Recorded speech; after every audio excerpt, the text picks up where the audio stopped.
Hey guys, Tyler Mahoney here, TrumanLakeFishingIntel.com.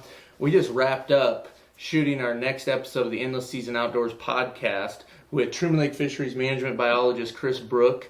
So be on the lookout. That's going to launch this Thursday. It'll be up at TrumanLakeFishingIntel.com. It'll be on the Truman Lake Fishing Intel YouTube channel, and it'll be on the Endless Season Guide Service Facebook page as well. But while we had Jeff here, we wanted to do a quick little fishing report for you guys as well. So we just wrapped up Memorial Day weekend. I'm sure it was crazy out on the water, but Jeff, you were out today. Yeah.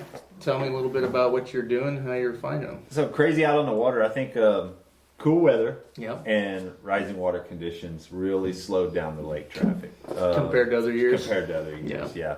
So, the water temperature was still pretty cool, so there wasn't too many people out on jet skis or kneeboarding or anything like that. Still upper 60s? Yeah, lower 70s. Okay. Yeah, we finally hit 70 degrees. And I even found some 73, but the lake come up pretty substantially since last Thursday.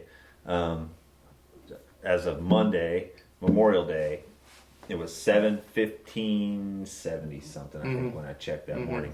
But the fishing's been good.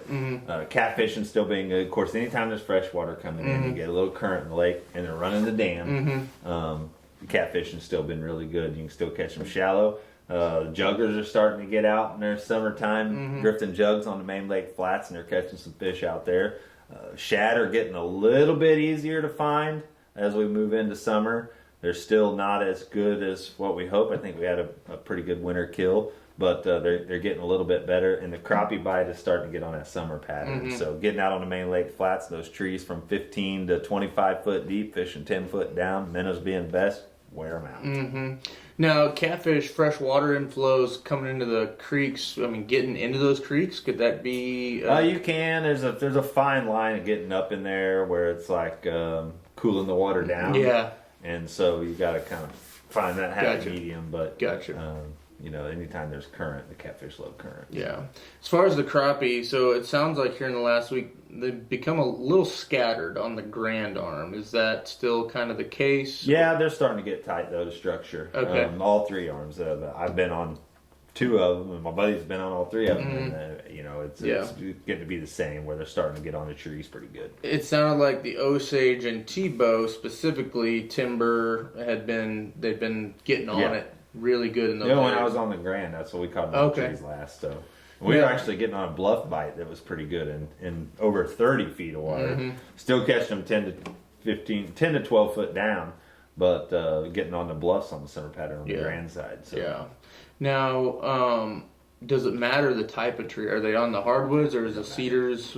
They're just getting in all of them. Yep. Okay. Yeah. You just they're not in all of them, but you just kind of stick and move, stick and move, stick and move. But we've caught them on hedges, cedars, hardwoods. It doesn't matter. Now, are you still using jigs, or have you transitioned over to minnows? We use minnows all day on Monday or all morning. We were done. We had our fish by about 10:30, and but Friday I fished. We caught them all on jigs. Okay. Black. Yeah, black jigs. Black. Just straight black, no chartreuse or anything in them. Interesting, because I talked to David Townsend, I talked to Jack Vanderpool. They really like the black chartreuse. Yeah, black chartreuse is cool. Mine was all black. Yeah. Okay. All black hair jig with orange eyes. Yeah. Now, what size jig? Are you just a 8th ounce, 16th ounce? Okay. Yep. And you're just dropping it down and slow raise. Yeah. Okay. Always come chase it. Okay. A lot of times now they're hitting it on the fall. Yeah. They'll drop it in, and as it's falling down, you'll feel them. So how's the overall, here ahead of Memorial Day weekend, it was pretty severe in the sense that there was a lot of debris on the water. Yeah, so the Osage has a lot of debris. Okay. A lot. Okay. The Grand has still got some. The T-bow has some, but both those two arms are starting to clean up a little bit. And I'd say by Tuesday or Wednesday, the Grand will be, the Osage will be. We get a windy day. We haven't had any wind, but the Osage, there was quite a bit coming down. And the T-bow, there was quite a bit coming down. It started on Thursday. On Thursday, it was bank to bank. Wow. And but now, you got an aisle everywhere you go. Is there any brush pile bite going on? I'm sure. Okay. I haven't checked any piles, but the way they're getting on structure, I'm sure there's a brush pile bite. Okay. I'd say there's, I'm trying to think of, there's a lot of the conservation piles that these guys put out on the Osage are really good, and they'll be good from now to September. And there's some on the Grand around Bucksaw area that are good. And I don't know where y'all's piles are on the TiVo. I need to get that logged into mine. Yeah, there's some around Windsor Crossing. There's some up Clear Creek. Yeah. So, Yeah. but I know those on the Osage are loaded. Gotcha. Well, sounds good. I mean, that's a pretty good little update lake-wide, and anything else, I mean, I think we covered it. So Get out, go fishing. Weather's going to get nice. It finally quit raining. yeah.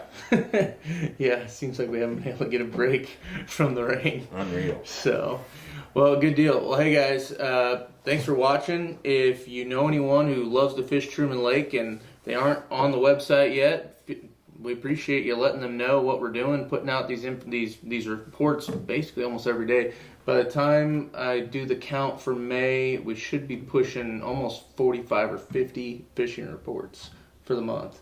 So I can't guarantee we're going to do that many every single month, but we try to keep it updated as much as we possibly can. Tons of great information. And for all of you guys that are watching this, we know you're already members, and we just appreciate you guys being members and spreading the word. So It's Father's Day month. If you want to buy a gift for somebody and you're a member, buy your pop or your son or whatever. Well, and yeah, if you know somebody who's been thinking about it and haven't quite pulled the trigger on a membership, I may or may not be running a little Father's Day special here coming up. So we'll be on the lookout for that. But until next time, guys, we'll catch you on the next one. Thanks a bunch.